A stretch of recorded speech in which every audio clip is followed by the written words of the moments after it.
Argentine, Nouvelle-Zélande, revivez la victoire des All Blacks sur les Pumas et leur qualification en finale. Les All Blacks ont balayé les Pumas, vendredi au Stade de France, en s'imposant 44-6. Ils affronteront l'Angleterre ou l'Afrique du Sud samedi 28 octobre.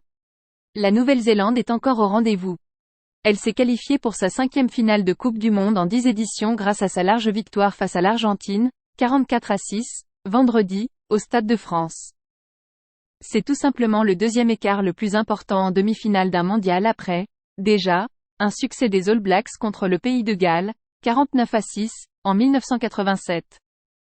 Pour le titre, samedi prochain, ils seront opposés aux vainqueurs d'Angleterre-Afrique du Sud, le remake de la dernière finale remportée par les Springboks, 32-12, en 2019. Après avoir laissé l'entame de match et l'ouverture de la marque aux Argentins, par une pénalité d'Emiliano Bofelli, 0-3, 5e, les Néo-Zélandais ont ensuite rapidement pris les commandes de la rencontre. Ils ont, dans un premier temps, fait preuve de beaucoup de réalisme face à une sélection sud-américaine entrée avec de très bonnes intentions.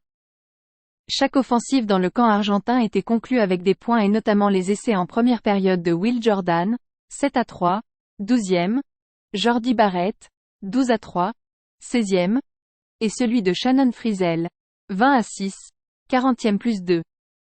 Ce dernier, inscrit juste avant la mi-temps, a fait très mal aux Pumas.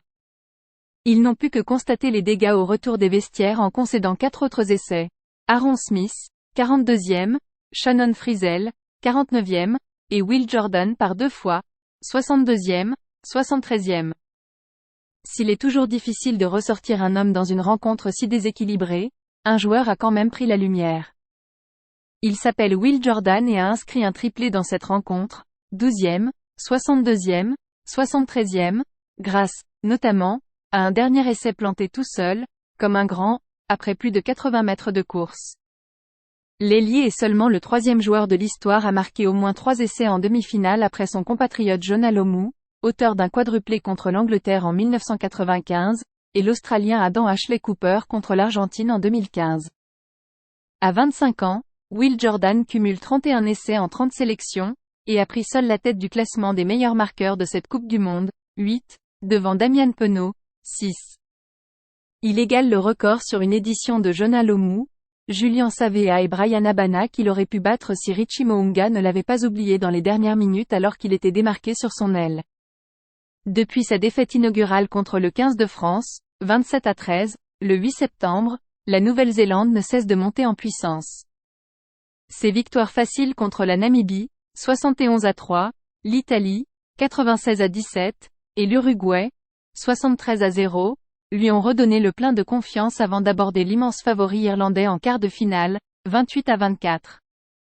Ils ont passé l'écueil, qui était bien plus difficile que celui tendu par les Pumas.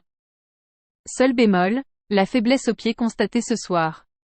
L'ouvreur Richie Mo'unga a manqué 4 transformations, sur 7 essais, terminant ainsi la soirée à 50% au pied, 4/8, puisqu'il a passé une pénalité.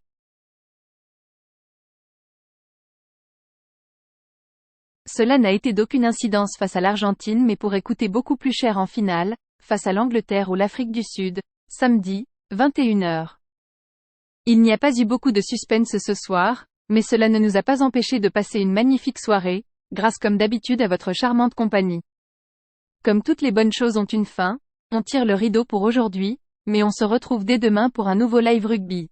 L'Angleterre affronte la France, l'Afrique du Sud, désolé, nous sommes encore dans le déni, avec l'objectif de rejoindre la Nouvelle-Zélande en finale. Bonne soirée.